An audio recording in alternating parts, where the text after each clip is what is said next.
Permítame presentar a nuestro invitado. Es el señor general del Ejército en situación de retiro, don Augusto Soto Castañola. Es el actual responsable alto comisionado de la Presidencia del Consejo de Ministros para los asuntos de formalización de la minería ilegal. Él reemplaza desde hace 4 meses en el cargo a el general Daniel Urresti, que tiene la responsabilidad como ministro del Interior. General Soto, bienvenido desde la radio, desde Radio Nacional y TV Perú. ¿Cómo está? Muy buenos días. Buenos días, don Alberto. Un saludo a todos los televidentes y radioescuchas de esta prestigiosa señal y le agradezco por brindarme esta oportunidad de estar No, con al contrario, queremos justamente conversar con usted en estos minutos sobre qué medidas se vienen aplicando respecto a la minería ilegal. Más adelante le daré algunos alcances de lo que he leído hoy en la mañana en algún periódico sobre minería ilegal. Pero fundamentalmente queríamos empezar para que nos diga, este 9 de octubre, ¿qué vence? ¿Por qué vence, por qué se ha establecido una fecha de vencimiento? ¿Es para un registro de contribuyentes? ¿Eso es solamente para eso? Le explico brevemente. El proceso de formalización que se estableció a través de una estrategia diseñada por este gobierno intersectorial se inició en abril del año 2012 y concluyó el 19 de abril del presente año, pero el siguiente paso que se dio para darle continuidad a este proceso fue diseñar una estrategia de saneamiento. A través de este proceso de formalización se establecen diferentes pasos para que los mineros informales puedan formalizarse. Los informales. Los informales. No los ilegales. No los ilegales. Los informales son todos aquellos que desde el abril del 2012 al 3 de diciembre de ese año se inscribieron en el Registro Nacional de Declaración de Compromiso del Ministerio de Energía y Minas y cuentan con su declaración de compromiso. Todos ellos son los informales que están en proceso de formalización.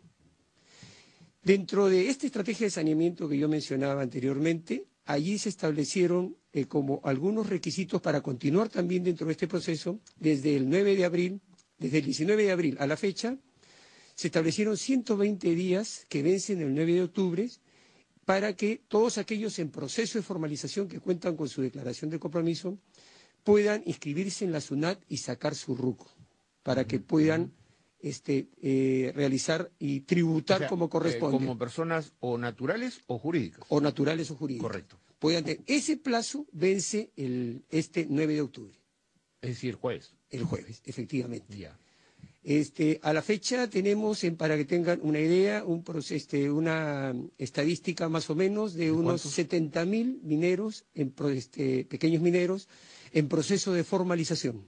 Ya, hay, digamos, obviamente, para poder facilitar esta inscripción, se tiene que haber ubicado en las zonas donde hay minería informal oficinas de SUNAT, porque normalmente un minero pues no va a salir de su lugar de origen para irse hasta Lima o hasta la capital de provincia a registrarse. ¿Cómo se está haciendo eso? Mira, ¿Qué facilidades le están dando? Le comento, desde el día 19 de abril en que se publica esta estrategia de saneamiento y se da esta disposición en este decreto, la SUNAT adoptó todas las medidas de difusión, capacitación a nivel local y a nivel provincial.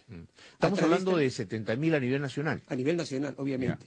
En coordinación estrecha con las direcciones regionales de energía y minas que dependen de los gobiernos locales. Ya, usted usa alguna palabra muy importante, saneamiento. Correcto. Las cosas que a veces están mal o están de manera informal, hay que sanear varios aspectos administrativos, varios aspectos jurídicos, ¿no es cierto?, para que las cosas finalmente terminen en la formalización de este tipo de actividad. Terminado el registro o la obtención del RUC, ¿qué viene? O sea, ¿qué proceso viene de inmediato? Un poco para informarle a los amigos que nos están siguiendo de cerca esta conversación con usted. Es correcto. Esta estrategia establece 4 ejes de acción a través de un plan de trabajo intersectorial que se hace un seguimiento minucioso en una comisión de carácter permanente multisectorial que es presidida por la Presidencia del Consejo de Ministros a través de mi persona. En este plan de trabajo se establecen 4 ejes de acción. El primero es la consolidación de la formalización, es decir, esta estrategia está orientada a consolidar todos los pasos iniciales de la formalización de la minería informal. también un segundo eje que es la fiscalización y control, es decir, adoptar medidas de que para fiscalizar y controlar que todo lo establecido en la consolidación de la formalización se cumpla. Un tercer eje que es la atención social y calidad de vida de las personas que han llevado estas actividades, y un cuarto eje que es remediación ambiental. Entonces, lo que continúa hacia adelante es el desarrollo ya final, digamos, de la etapa de formalización en sí, hasta el 2016. Aquí quiero ser bien claro en decirles, porque a veces hay información sesgada, información no correcta, que les hacen llegar a los pequeños mineros, a los mineros artesanales, en el sentido de que el 9 de octubre se acaba la formalización. Ya, eso Y probablemente no es propiciado por los ilegales. Por supuesto, Probablemente, sí, ¿no? por los que están en contra Claro, de los informales y puedan establecerse en el proceso de formalización. Ahora, general Soto, hay un tema que también me preocupa, es decir, hoy le preocupa creo que a todos los ciudadanos, es una vez formalizada a través de la obtención del RUC, una vez identificados estos 70.000 mineros informales, ¿cómo se establece los derechos sobre las áreas concesionadas o no concesionadas? Es decir, estas personas trabajan ¿no es cierto?, parte territorial, una zona minera. ¿Eso cómo lo tienen? ¿Lo tienen de manera informal? Puede hasta resultar ilegal, porque pueden haberse apropiado del terreno sin tener las licencias correspondientes. ¿Eso cómo se está haciendo? ¿Cómo se está registrando el dominio que ellos tienen para explotar esas tierras? Correcto, muy buena pregunta, le agradezco por la misma. El proceso de formalización que se inicia en abril del 2012 establece algunos pasos, requisitos indispensables para que el minero pueda formalizarse. El primer paso es inscribirse y sacar su declaración de compromiso. Que ya se hizo. Correcto. Y ya venció el 3 de diciembre del año 2012. Ahora viene la segunda, que es la segunda etapa, que es condicionante, o sea, el que no se inscribió no puede hacer el segundo paso. Ah, o sea, correcto. Son pasos obligatorios. Correcto. Primero uno que el otro, ¿no? Consecutivos, digamos. El segundo paso es la autorización y la firma del contrato de concesión entre el dueño de la concesión y el minero que desea trabajar. Ese es el segundo paso. El tercer paso es la autorización del uso del terreno superficial. El cuarto paso ya vienen algunos registros del Ministerio del Ambiente, el Instituto de Gestión Ambiental.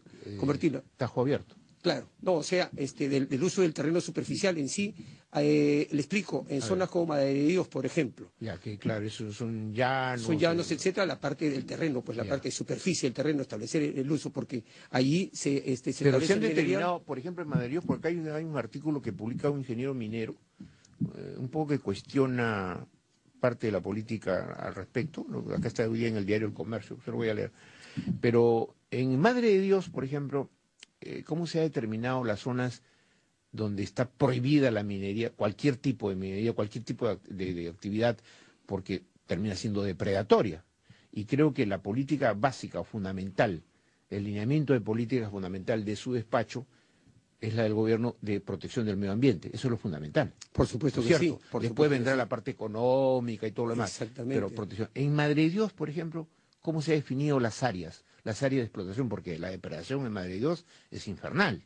Se ha creado una destrucción terrible. Entonces, ¿cómo se ha definido eso, por favor? Le explico. En la zona de Madre de Dios, si nos orientamos y nos imaginamos físicamente la carretera interoceánica que viene desde Madre de Dios, de Puerto Maldonado, y se va para Cusco, para Puno, etcétera. Yendo de Puerto Maldonado hacia Cusco, Puno, a la altura del kilómetro, entre los kilómetros 50 y 100, 150, hacia la izquierda está la zona de amortiguamiento que queda previa a la zona de reserva de Tambopata. La zona de reserva de Tambopata es un área protegida, donde está prohibida totalmente la minería ilegal. La zona de amortiguamiento es una zona donde ya se había concesionado, ya se había cedido, ya se había concesionado, hay titulares de concesiones, etcétera, pero sin embargo ahí también hay mineros ilegales establecidos, que eso justamente somos los que estamos... digamos, compitiendo con los informales, ¿o todos son ilegales? No, hay ilegales e informales. Ya. Sino que ya allí ya se había establecido concesiones para realizar minería. Correcto. Entonces, para proteger la zona de reserva de Tambopata, donde sí no hay nadie y está totalmente prohibido, el gobierno determinó una extensión de terreno donde está la zona conocida como La Pampa. y donde están ahí esas 40.000 hectáreas deforestadas, contaminadas, y que tanto daño han ocasionado al país. ¿Y las pampas no están protegidas, o sí? No, esa es una zona de amortiguamiento. De amortiguamiento, que es correcto. como una Ya, zona de terreno que el Ya. Estado ha dado para proteger la zona de reserva. Ya, correcto. Y luego tenemos hacia la derecha de la carretera interoceánica el famoso corredor minero, donde también se realiza minería, en algunos casos informal y en algunos casos también ilegal. Entonces ahí tenemos que definir claramente cada vez que hacemos un operativo de interdicción quién es el informal y quién es el ilegal. Hay que explicarle a los amigos, porque a veces puede haber la confusión. El informal, el ilegal es todo lo mismo. No, no. El ilegal es aquel que realice ese tipo de explotación en zonas que están protegidas y están prohibidas. Lagos, collas y todo esto, ¿no? Es que están protegidas absolutamente por ley de la República.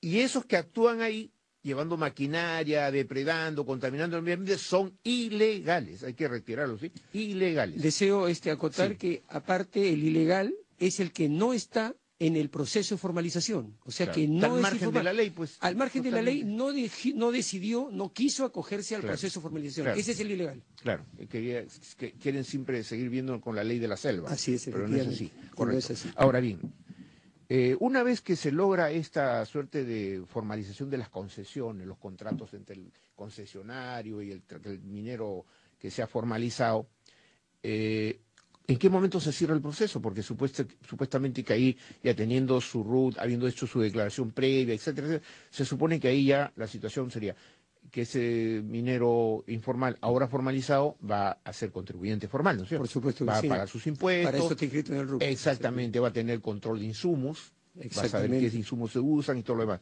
¿Ahí termina ya este proceso o este proceso va a continuar más allá? Porque usted es una autoridad, alto comisionado, cuyo límite de gestión, que es limitado o ilimitado, o sea... No, es una designación coyuntural y Pero eso tiene que llegar un momento que ya el proceso de resuelve el formalización. problema. El proceso de formalización, le comento, concluye el 2016. Correcto, Concluye pero el 2016. vamos a ponernos en el peor de los casos, ¿no? Que hay una situación de resistencia de los ilegales. ¿Cómo se va a combatir a los ilegales? Es cómo se va a impedir que esos ilegales, e incluso hay nacional y extranjeros, ¿no?, que están ahí actuando al margen de la ley, continúen operando en zonas absolutamente prohibidas. Con la estrategia, para aclarar el tema, el proceso de formalización continúa hasta el 2016 y termina cuando el minero informal obtiene su certificado de licencia, inicio digamos, o de reinicio de actividades. Vamos a dar una Con eso autorización, el hombre ya correcto. está formalizado Ya. y puede continuar tranquilamente tributando. Puedes sacar el mineral, Exactamente. transportarlo, venderlo, comercializarlo, pagar sus impuestos, ya, eso está bien. Exactamente. Pero me refiero a ese grupo de A ese rebeldes. grupo de rebeldes, de ilegales, se les va a seguir combatiendo a través de las interdicciones. ¿Y las Porque interdicciones qué van a implicar? así como hay una estrategia de formalización, una estrategia de saneamiento, hay una estrategia de interdicción, Ya, pero que la es la que se interdicción viene que va a aplicando. implicar, general Soto, denuncias penales. Por supuesto, van acompañadas de denuncias a todos aquellos que son detenidos cuando se les sorprende realizando la actividad ilícita. Y cuando Aparte que se realiza incautarán la interdicción, los productos mineros, en este caso el oro, ¿se incautará? No, ¿Se o sea, desincauta? obviamente, la Porque ese oro interdicción, va a continuar el comercio de contrabando, ¿no? le explico, la interdicción implica la destrucción, decomiso o incautación de toda la maquinaria o insumos o material empleado para la minería ilegal y la detención de las personas encontradas realizando esa actividad ilícita. Por supuesto que sí. Ahora bien, le comentaba, general, que esta mañana leyendo, tengo que leer todos los titulares para poder comentarte una cosa, encontré que dice política de destrucción, dice el ingeniero Guido del Castillo. ¿No lo conoce? No Es lo un conozco, Guido del ingeniero Castillo. de minas que ha Este publicado diario es Hoy Día. un artículo hoy día, Ya. minería ilegal, dice, ¿no? Entre las cosas que tiene, dice, se habla mucho de la minería informal e ilegal, pero hay ciertos aspectos que se dejan de lado al analizar qué implica su erradicación, dice él, ¿no? El análisis de dos regiones de nuestro país, muy diferentes entre sí, Madre de Dios y Piura, porque aquí lo hace sí, diferencia, nos permiten darnos cuenta de cómo la política de destrucción que toma el gobierno trae serias consecuencias. ¿Hay serias consecuencias en la política de interdicción? ¿A qué se refiere este señor cuando dice, por ejemplo, que no habría que aplicar esas políticas?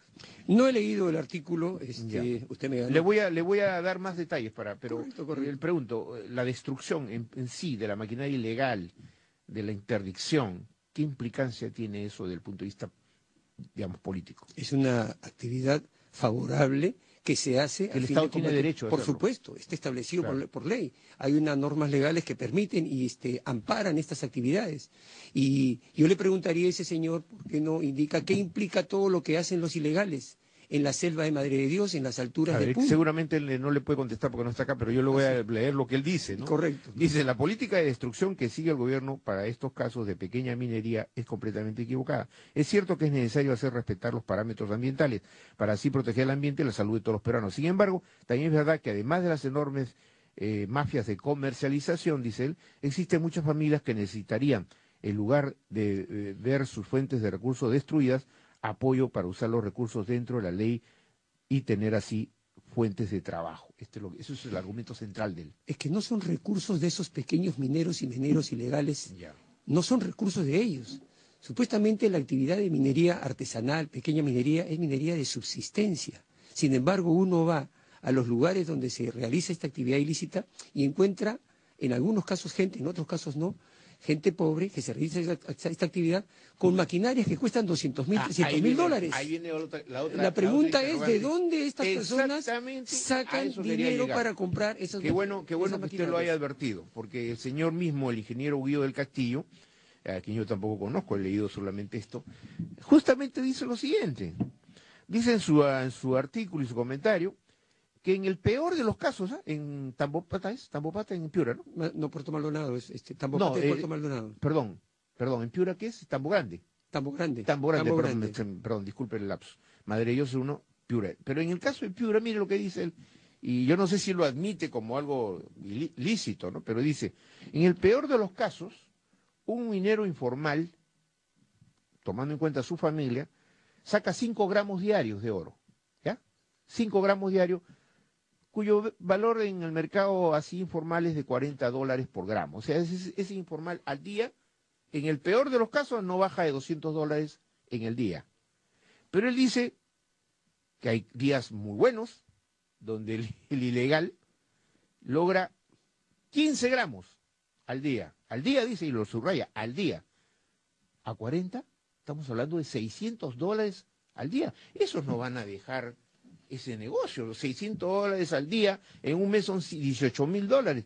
Este minero ilegal no va a dejar esa fuente de ingresos. No, ¿coincide usted conmigo o no? Lo entiendo. Porque es un montón de plata. Lo entiendo. ¿Quién gana $18.000 al mes? Mire, es una opinión respetable. Sí.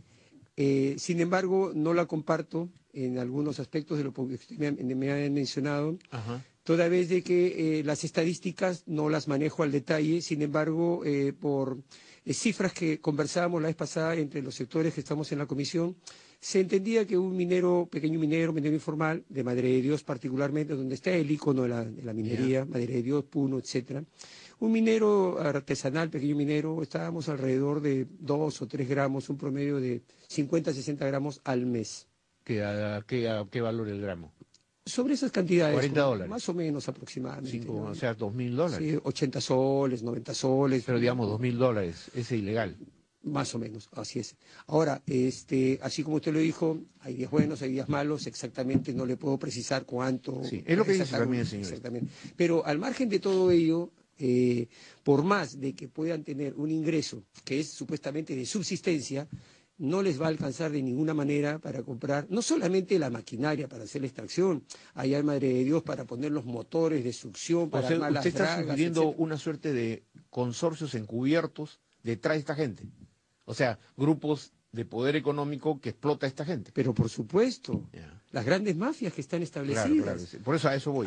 Por supuesto, esas son las O grandes sea, estos mafias. son los explotados prácticamente. Obviamente que sí. Ya. Estos mineros. ¿Y no se dan cuenta que están siendo explotados, que están siendo sometidos como una especie de esclavitud moderna? Pero ¿No por entiende supuesto esa que gente? sí. Y es más, el gobierno les viene planteando porque después de esta etapa de saneamiento que estamos siguiendo, estamos atrás de una etapa de remediación. ¿Qué hacer con todas esas hectáreas deforestadas, contaminadas, todas esas aguas contaminadas? Hay programas internacionales que el gobierno está trabajando. General Soto, me dicen en producción que tenemos unas imágenes. Vamos a pasarlas rápidamente porque ya está casi venciendo el plazo de esta entrevista. Tenemos las imágenes para conocimiento de las acciones que viene tomando el alto comisionado contra la minería ilegal. Ahí están. Ahí está en pantalla, queridos amigos. Miren ustedes las zonas devastadas Tremenda. Madre de Entonces, Dios. vaya usted explicando, general Soto. Bueno, acá estamos en la zona de La Pampa, dentro de la zona de amortiguamiento del departamento de Madre de Dios, ahí en Puerto Maldonado. Acá se pueden ver algunas actividades. Bueno, me están combinando imágenes tanto de canteras ilegales acá en Lima. Acá esa es una actividad de volquetes que se encontraba en una cantera ilegal. Me parece que esto es en la zona de Puente Tiene un Piedra. alto costo, ¿no? Por supuesto que sí, estamos hablando de 80.000, O sea, no 90.000 son tan dólares, pobres un los poco más. ilegales. Así es, esas retroexcavadoras cuestan un promedio de 200.000, 300.000 dólares. Estas imágenes son de Puente Piedra, pues en un operativo que realizamos hace 3 semanas aproximadamente. Y ahora esta es parte de la interdicción. Estas son Exactamente, acciones es una actividad de que van interdicción. acompañadas con la intervención del Ministerio Público. Obviamente estos operativos los Claro, para que no se planifica. diga que estas son acciones absolutamente, digamos, no sé, ilegales. No, le ¿no? explico. Eso va acompañado del Ministerio Estas son Público. actividades intersectoriales. La Policía Nacional planifica estos operativos y los avala el Ministerio Público. Ya. Aparte también intervienen personas del Ministerio del Ambiente, el Ministerio de Energía y Minas, y la Presidencia y el Consejo de Ministros, a través de mi oficina, supervisa estas acciones.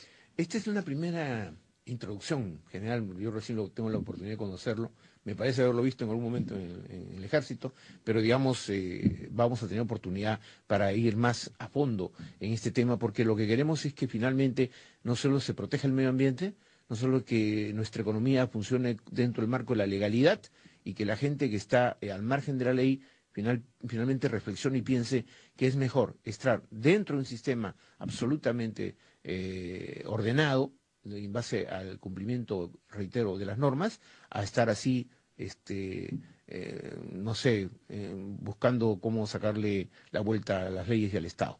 Nosotros queremos sencillamente fijar esa política porque creo que es la política de todos los peruanos.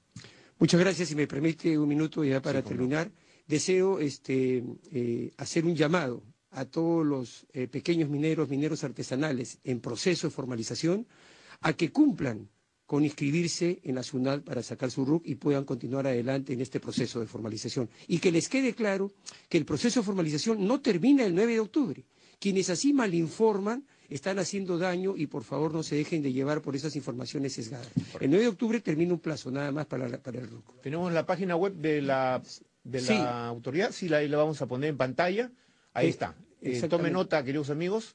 Ahí está la página web para que usted pueda comunicarse precisamente con el alto comisionado de la lucha contra la minería ilegal. La informal, ya saben, ya está en proceso de consolidación. General Soto, ha sido un gusto tenerlo aquí en nuestros estudios.